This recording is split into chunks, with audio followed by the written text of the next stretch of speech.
Well, I already said good morning, so I'm not going to say it again.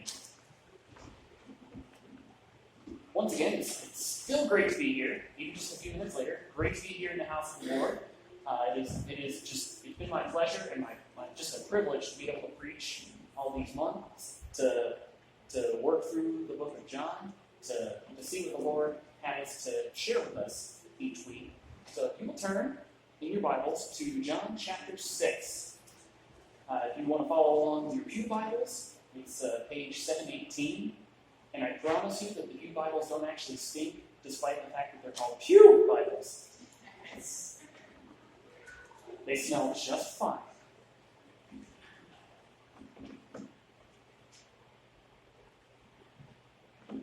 So we're going to read verses 1 through 14 in John chapter 6. After these things, Jesus went over the Sea of Galilee, which is the Sea of Tiberias. Then a great multitude followed him, because they saw his signs which he performed on those who were diseased. And Jesus went up on the mountain, and there he sat with his disciples. Now the Passover, a feast of the Jews, was near. Then Jesus lifted up his eyes, and seeing a great multitude coming toward him, he said to Philip, "Where shall we buy bread, that these may eat?" But this he said to test him, for he himself knew what he would do. Philip answered him, 200 denarii worth of bread is not sufficient for them, that every one of them may have a little.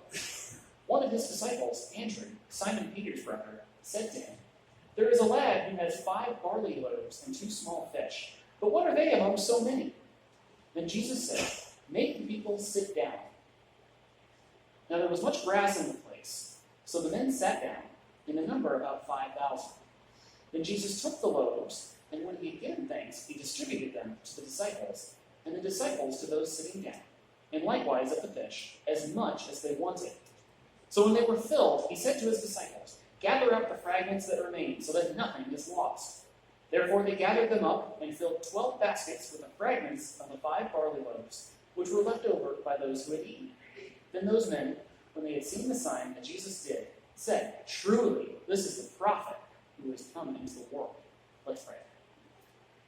Father, you are more than just a prophet. You are more than just a good teacher. You are the Son of God. You are the Word made flesh who dwelt among us. You are the ultimate provider. There is nothing that is impossible for you. So Lord, please bless your word. Show us what you want us to understand. Please just give us wisdom, give us discernment, and make your word go forth and not return void. In Jesus' name, amen. Now, I've been cooking professionally for about 16 years now. In restaurants, hotels, institutions and retirement homes, schools. There has not been a time in a job where I've gone the entire job without referencing this in one way or another. But of course, it's only because I didn't prepare enough food for the people that were coming in. No, chef, we're going to run out of burgers. Oh, well, Jesus fed 5,000 with just, 2. No, chef, it doesn't work that way. This is a really, really fascinating account. This is a really fascinating thing that happened. We know this is real. This is a true story because it is historically verified in all 4 accounts. It's one thing that I've learned in studying the Bible is that the more something is repeated, the more you need to know about it. Just like in any kind of classroom setting, you want to take notes when the teacher repeats something, or if he writes it on the board, or if it's on the PowerPoint. So in this case, the feeding the 5,000 is in all 4 gospel accounts. There isn't any other miracle that's actually referenced in all 4. If you wanted to look on your own in the other accounts, it's in Matthew chapter 14, verses 13 through 21, Mark chapter 6, verses 30 through 44, and in Luke chapter 9, verses 10 through 17. Mic's not working? Can you guys hear me okay? Everybody good? Okay, I'll get my street voice on. Okay, how's this? All right, good. Beautiful. Maybe there's going to be some people walking on the sidewalk who's going to hear this. So by this point in Jesus' ministry, it's the second Passover. Jesus did his ministry for about 3 years approximately.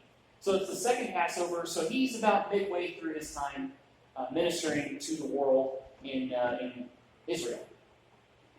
But this is actually the only account that actually even mentions the Passover, and I'm glad that it did because it gives a reference as to how it happened and when it happened in Jesus' ministry. So by this point, he's performed a lot of miracles. A lot. Many people have been healed. People have been risen from the dead. A lot has gone on. The water has been turned to wine, and he's cleared the temple. He's done all sorts of stuff. He's been busy. He's known. Now, looking at the Gospel of John, we know that his Gospel account was for the world. It wasn't just for Jewish people, but it was also for the Gentiles. And we know this because in verse 4 it says, a feast of the Jews. Now, he was only speaking to Jewish people. He wouldn't say a feast of the Jews. He would just say the Passover. So we know all the more, this is more proof and more evidence that John's gospel was meant for the entire world. And that still rings true today because the audience is adaptable all the way. And within the book of John, this is the first miracle where it's not just Jesus saying something.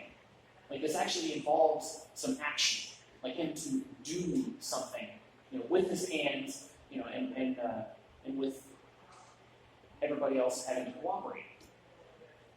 This is always a relevant message because people are always hungry.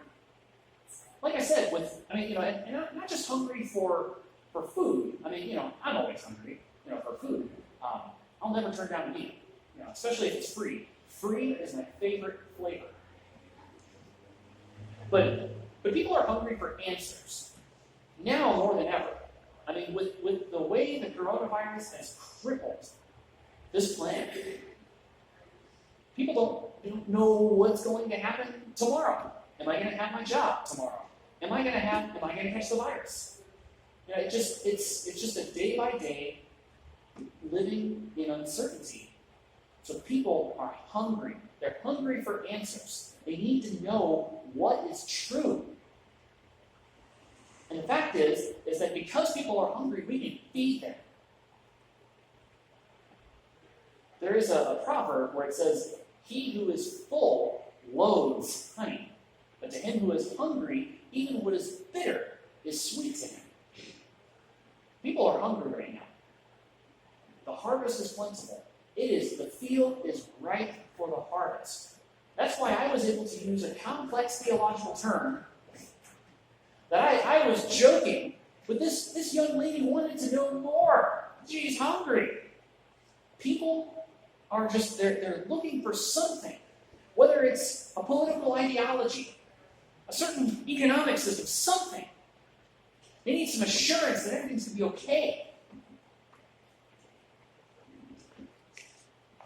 But when somebody's hungry, it doesn't matter what you give them, as long as you can feed them something. A Snickers bar, yeah, it's loaded with sugar. If you have a dairy allergy, it's not really a good thing to have. If you have a nut allergy, forget it. But if you're hungry enough, that Snickers bar is going to start looking good. It's like, yeah, I can probably get it. But people are hungry. The problem that's being addressed in this passage here is scarcity. Scarcity is not the same as a shortage, but a scarcity is just the simple fact that we have a finite amount of resources and an infinite need. There's always going to be a need, and there's never going to be enough to fill that need. That's why we have government, to handle how to work with the scarcity. It's all the different isms that get thrown around. Capitalism, socialism, communism, Marxism. All these different things, ideally, a perfect world, where people eat rainbows and unicorns come out. All these different economic systems are supposed to be is just a way to handle the scarcity. That's all it's supposed to be. Now, of course, you mention either one of these isms, you're going to start a fight. I think capitalism is great. I think socialism is great. Religion, politics, and the Great Pumpkin. You can't talk about it. You just don't. But ideally, the whole thing about politics is just to handle the scarcity. That's all it's supposed to be. But we don't live in a perfect world. We're not in the Garden of Eden anymore. We are in the wilderness where Adam and Eve were driven out. We're not able to walk with God and eat from any tree that bears much fruit, because we went ahead and ate from the one tree we were told not to. So now there's scarcity. There is a finite to what was supposed to be infinite because of sin. There's never going to be enough here in this world. And so we got to do the best we can with what we have. So here we are in Jesus' time. Jesus went up on a mountain to be alone with his disciples, and here stands a multitude. Probably even a myriad. Because the term myriad usually refers to about 10,000. There may have been up to 10,000 people. Because the way that they say it is that there were 5,000 men. Meaning that there were probably about 5,000 families who were there. So they followed Jesus into the wilderness without any consideration for survival. They didn't have a toothbrush. They didn't bring a towel. They didn't know where their towel was. I mean, they didn't bring water or food or an extra set of clothes. They didn't bring wood to start a fire. They didn't even bring any animals with them to slaughter and cook. Nothing. They went out because they wanted to see Jesus. So here we are. Men, women, children, the elderly, probably sickly people who were there. Only one person brought anything at all in terms of food and water. No one was going to be able to survive this trip home. Just one kid. He brought a meal. 2 fish, 5 barley loaves. He probably traveled a good distance, had to sleep overnight. So you could actually say, without any hesitation, without any fear of correction, this kid was sleeping with the fishes. But there was no physically possible means of taking care of all these people. You know, what are 5 loaves of barley and 2 fish among so many? How are they going to get home? They're in the wilderness. They probably, like I said, they probably traveled a day or two to get there. And the surrounding villages couldn't handle that. I mean, imagine if 5,000 people came to Pawling. That'd be a traffic nightmare. You know, they wouldn't be able to handle it. But everybody was there with the expectation of a miracle. They had something in mind, what they wanted to see Jesus do. Boy, did they get more than what they bargained for. They weren't even necessarily there because of who Jesus was. They just knew, oh, Jesus, miracles. I want to see a miracle. Let's do this. Yeah. You know, I don't even want to wait. He's in town. I'm going to go. It's only a day and a half walk. Sure. I want to see a miracle. I want to see something blow up. They were excited for all the wrong reasons. I'm sure we get that way too. I get that way from time to time. I have expectations. I have expectations of my own life, of my own career. I expect Jesus to do things for me. You know, I doesn't always work out that way. But people were there because they probably wanted healing. They wanted to see him raise somebody from the dead. They wanted assurance of salvation. They wanted to know that when they died, that everything is going to be okay. Who doesn't want that?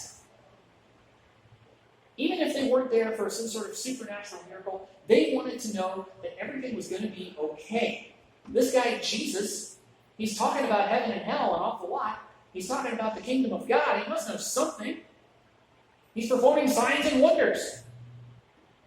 So if anybody's going to be able to tell me, yes, I will go to heaven, or no, I'm not going to heaven, it's going to be Jesus. Is this true? Absolutely. And there were probably also a few, doctrinal connoisseurs who wanted to sample Jesus' doctrine. They wanted to test him with hard questions and just kind of rake him over the coals. There was there might have even been like a little Pharisee committee in the mix. Just wanted to get him. Just wanted to, gotcha. Because you look throughout all the gospel accounts. That's the reason why people came to Jesus. All those things. Now, here's another problem. The Passover was near. Now, the thing about the Passover is that there is a lot of preparation required. It's not just something that you can whip together. You can't just go to the market and make lamb stew. It don't work that way. It did not work that way in Jesus' time, especially not for the Passover. They had to, for each household, they had to bring in a lamb without blemish into the house for like a week and examine it to make sure that there were no blemishes, no broken bones, to make sure that this lamb was perfect, spotless.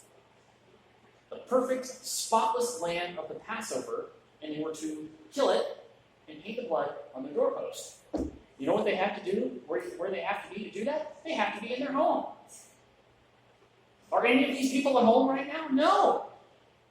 The Passover is near, and they are not getting prepared.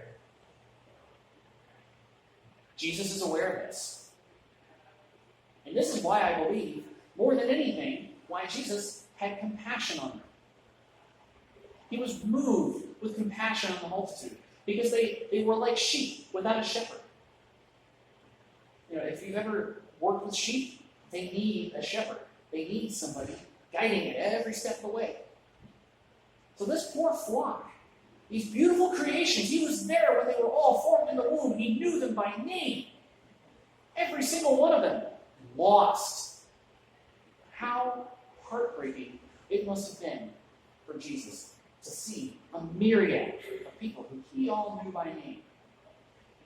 Nobody had to introduce themselves to Jesus. Jesus already knew who they were. He was there. Thousands. We were not even taking any time to get prepared. But they clearly lacked any sort of solid foundation. They were tossed to and fro. The fact that they just went off on a several-day journey into the wilderness with no provision. Yeah, they're easily led astray. Because that could have just been any political activist who could have done the same thing.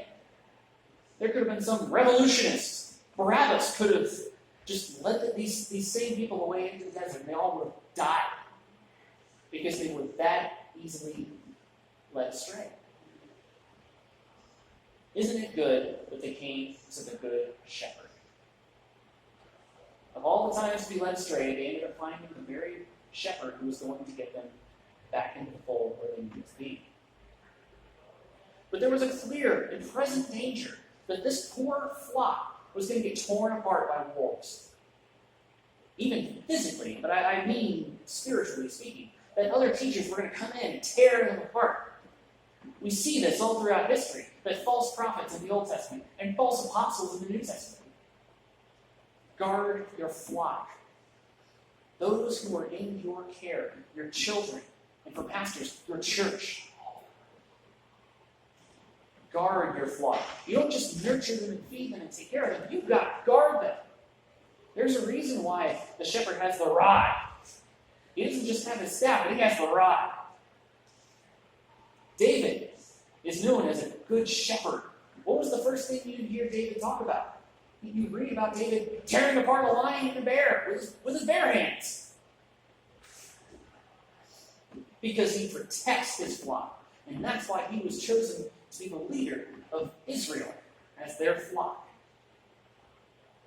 Jesus was moved with compassion for those reasons. So what does he do? He gives a test. A test for which no one studied.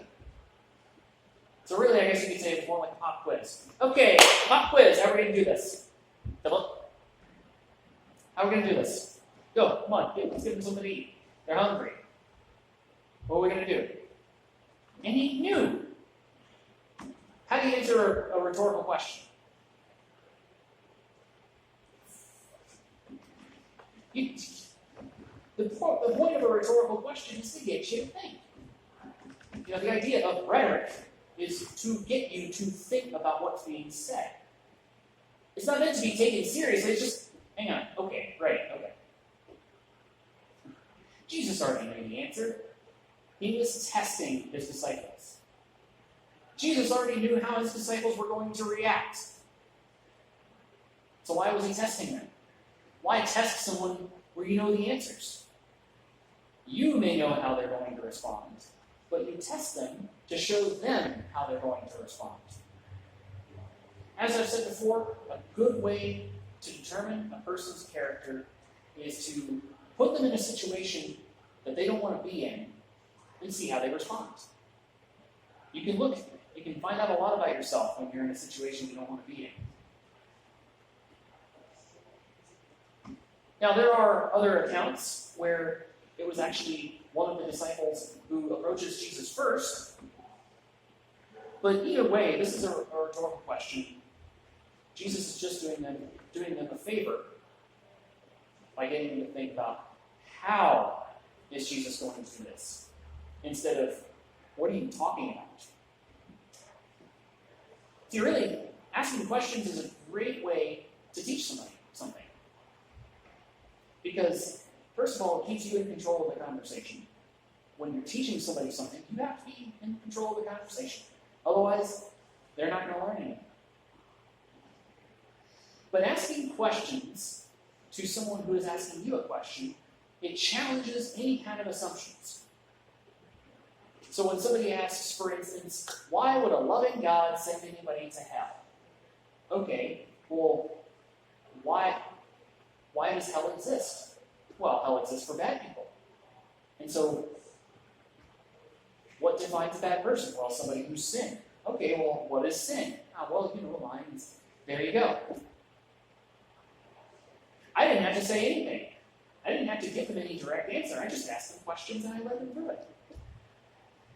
Because there are assumptions hanging out behind the surface, underneath the surface of the disciples. The assumption is, there's no way this is going to happen. So Jesus is saying, I know what you're thinking. Now, how are we going to do this? There's that famous bracelet that went around in the 90s, WWJD, what would Jesus do? Now, I like the idea of WJGD, what's Jesus gonna do? WJGD, what's Jesus gonna do? I like using gonna. It's just easier to type instead of going to. It's a two-word contraction,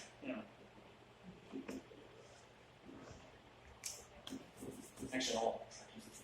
Never mind. I can't rewind that. But the response is pretty typical of how the disciples interacted with Jesus in their time.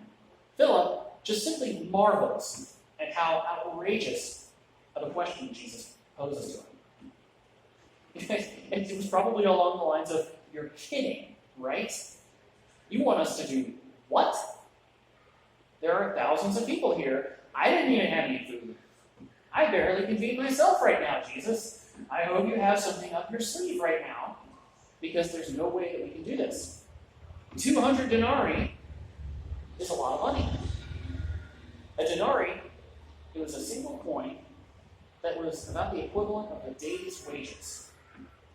And so assuming that people would work a 6-day work week, that was about 8 months' wages that it would have taken to feed everybody just Just a snack. 8 months of wages. I mean, that's nowadays it's like in the tens of thousands of dollars. It's a lot of money. Jesus and his disciples didn't have that kind of money. They were poor. They didn't have a house. They didn't have a building. They didn't have a fancy car. They certainly didn't have any kind of jet.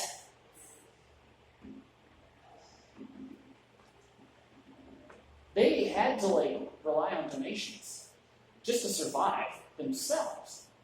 So do you think they had 8 months' wages just lying around? They weren't about to pull out a loan. They didn't really exist at that time. Now, Andrew, he kind of has a little better head on his shoulders. Instead of just standing there going, "Oh, this is so hard. How am I going to do this?" Like a kid who's told to clean up, his toys off the floor. I have no idea what that's like every day. But Andrew just says, "Okay, I don't know how we're going to do this, but we're going to figure something out. I'm going to go do something. There's got to be something out there. I don't know what, but I'm just going to do it." Maybe he was a little blind about it, but he said, "Okay, I'm going to obey. I don't know why. I'm not sure this is going to work, but I'm going to go ahead and look for something." So he does. He finds a young boy. A lad. I like how it says lad. But just, this random kid who had a lunch pack with him. 5 barley loaves and 2 fish. He doesn't even get into any kind of real argument as to what it is. He just simply, "Well, what are these among so many?" He doesn't say, "This isn't going to happen." He wasn't doubting. He was questioning. There is a difference. To question something, once again, is to challenge, have your assumptions about something challenged. To question something is to grow. What do kids do? They ask questions. How come? Why? And how come? Why is that? What about this? What about that? They ask questions because they want to grow.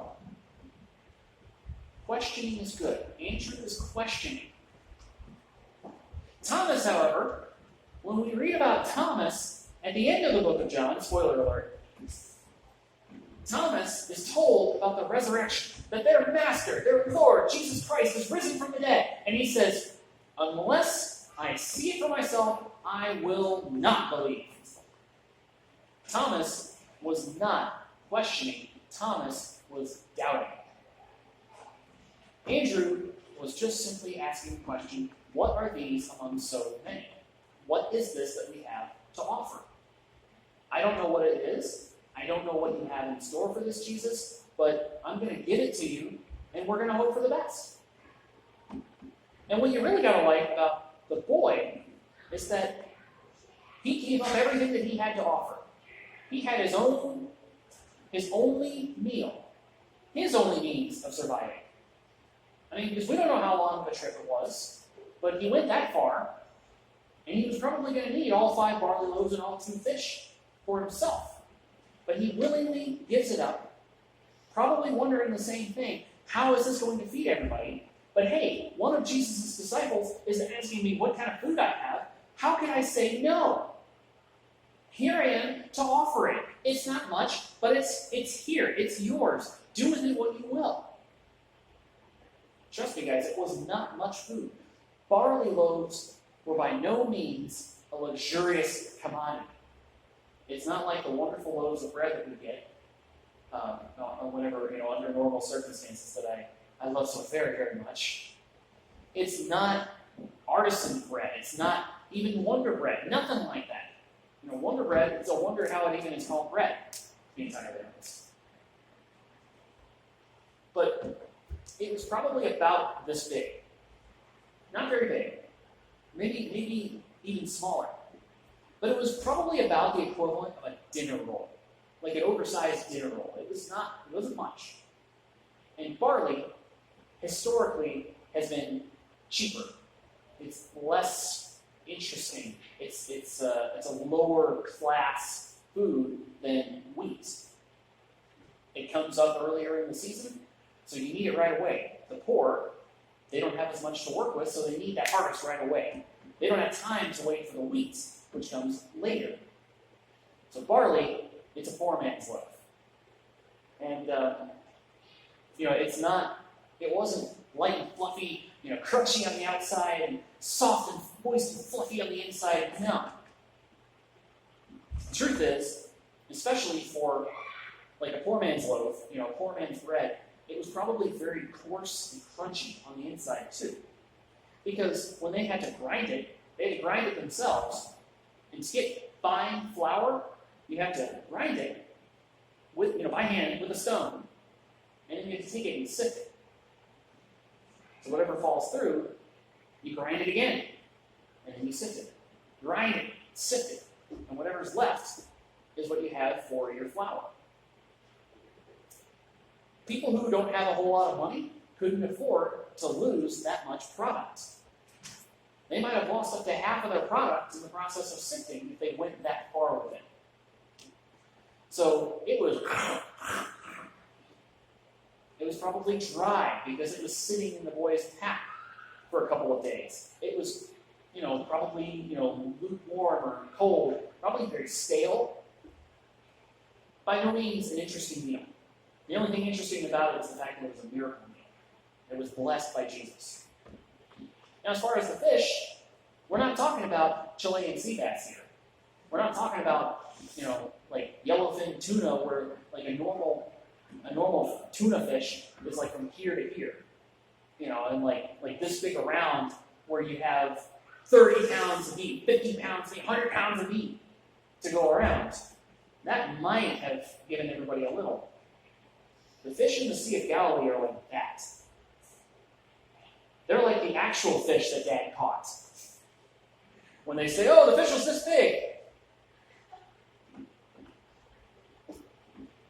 Thumbs made a difference, just like punctuation. But it was only this big. It was not much meat. They're kind of skinny. They're kind of tiny. Like, I could eat one without even realizing what I ate. And then ask for another. It wasn't much to speak of. And there were only two. So maybe 4 people might have been able to get fed with that and still be hungry. But the boy offered it, trusting that Jesus had some sort of plan in mind. Something was going to happen. Something was going to come of this. We didn't know. Most of them had expectations. They knew they wanted something, but the boy had what was known as expectancy. I'm not sure what I'm going to see, but I'm going to see the Lord move. Expectation is I'm going to get married and have 4 kids and have a solid career as whatever by the age of 25. Well, that's expectation. Expectancy is I'm going to go to school, I'm going to work hard, and I'm going to keep myself faithful to the Lord. And if the Lord brings me along a spouse, then I will be faithful to my spouse as well, and I will honor God with it. That's expectancy. Because you can live out your whole life trusting in God. Even if He doesn't give you a spouse, you trust that He has a different plan for you. So now, the meal. Have everybody sit down. No clamoring, no climbing on top of each other, nothing. Have everybody have a seat. And they get in groups of 50s and 100s.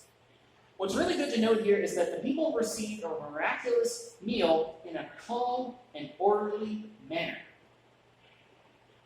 The fact of the matter is, if the boy had brought gloves and chafing dishes and sternos and an extra water, there would have been a steam table and a buffet line.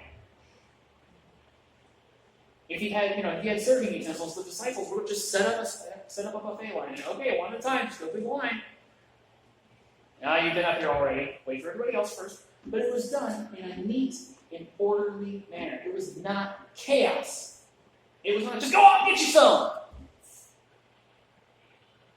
But everyone ate and had their fill Because Jesus, he takes the bread, he takes the loaf, and he breaks it, and he gives thanks to God.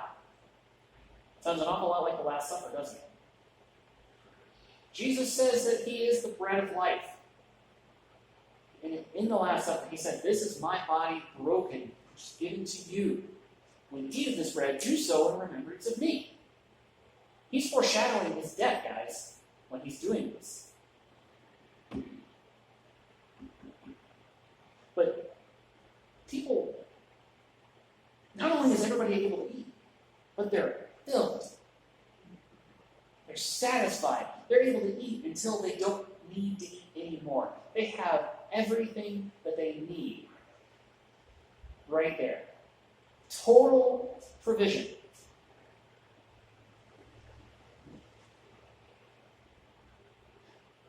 It's nice to think about it, When the fridge is bare, you still somehow manage to put together a meal to feed your family.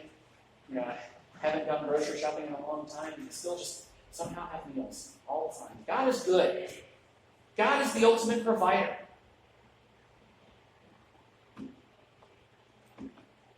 I love how, after everyone is finished eating, the disciples are sent out with baskets to pick up the leftovers. How are the leftovers? That means that there was more food than there was to begin with. 10,000 people just ate until they were full, and there were leftovers. How?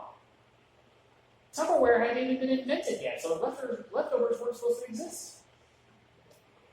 Imagine the Tupperware party that would have been needed after that. In this container here, Jesus blessed this food. We don't know how big the baskets were, but we know that the fact that there were baskets at all to fill up what was left over is just truly marvelous. It's just truly marvelous. But what really struck me when I was preparing this message is that Jesus specifically says, "Go and pick up what's left so nothing is lost.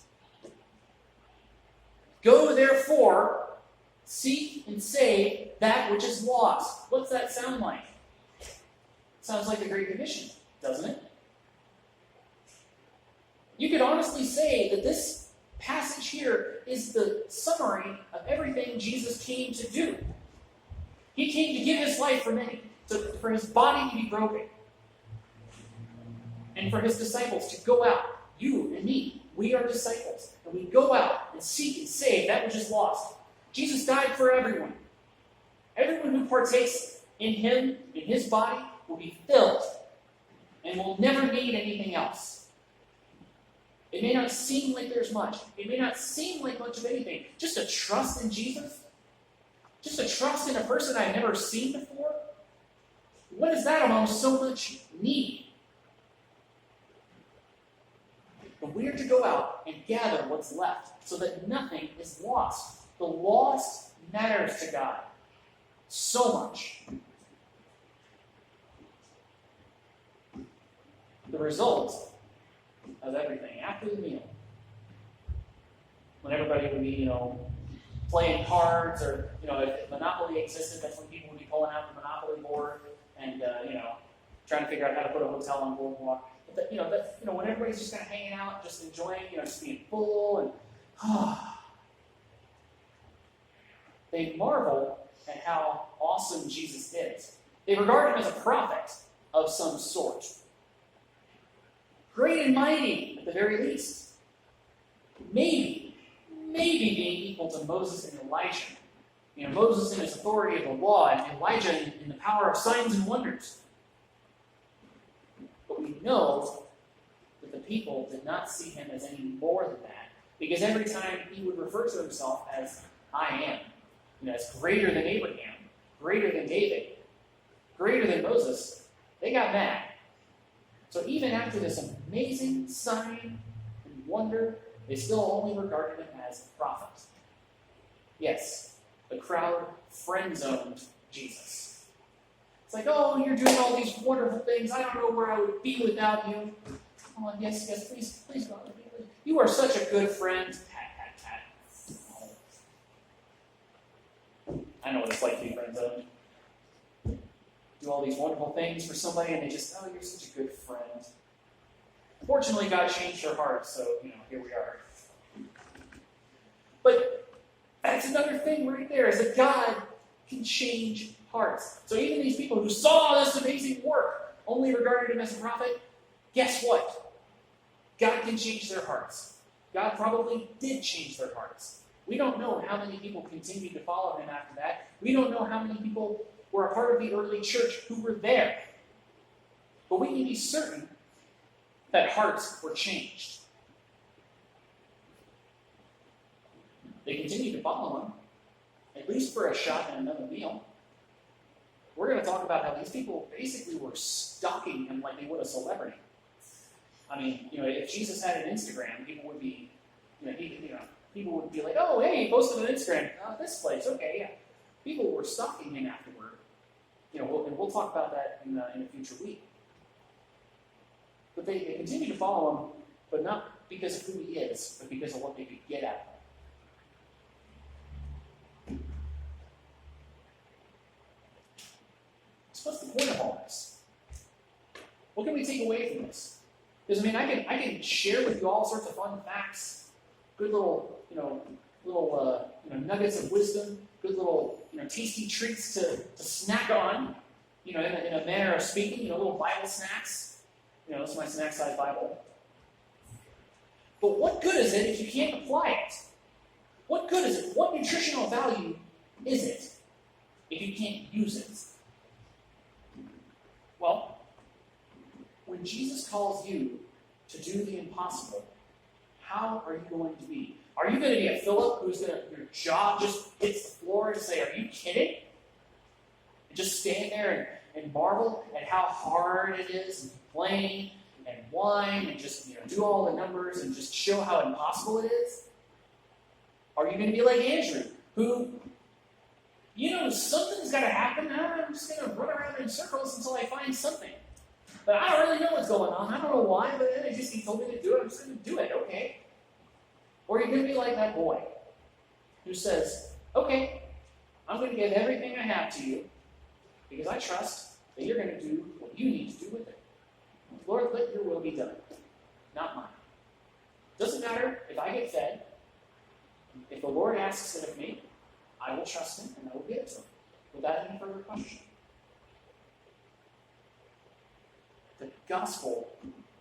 Secondly, the gospel is the answer to scarcity. God made every single one of us in his image. So therefore, he treats us, each and every one of us, as an individual. And he cherishes us. He treasures us. We're special to God. We matter to God. So everybody in this world who has ever existed has mattered to God and will continue to matter to God. He wants everyone to be saved. So he's not going to count people out because there's not enough. There is enough. There is enough of the gospel to go around. And I talk about this every time I'm here in some way or another because I want it to be modeled. I want you all to understand, just and have it just buried in your heart, just like a muscle memory. Just have it ready at your lips. Because God has sent you to seek and save that which is lost. His body has been broken. The bread has been distributed. The fish has been distributed. Everyone has a chance to eat until they're full. So it is up to you and me to go and pick up what's left over. Are you going to join? Will you join me in fulfilling the Great Commission? Will you join me in obeying our Lord? Let's pray. Father, you are the Lord of the harvest. You are the ultimate provider, Lord. We thank you for everything that you've given us. Whether we don't understand it yet, we offer it up to you right now. The offering that we give today, I pray over it, that it can be used for your glory, that it can be used to advance your kingdom, and that we can go out there and seek and save that which is lost. The lost matter to you, Lord. So we lift all of these things up to you in Jesus' name. Amen. And we're going to close in song.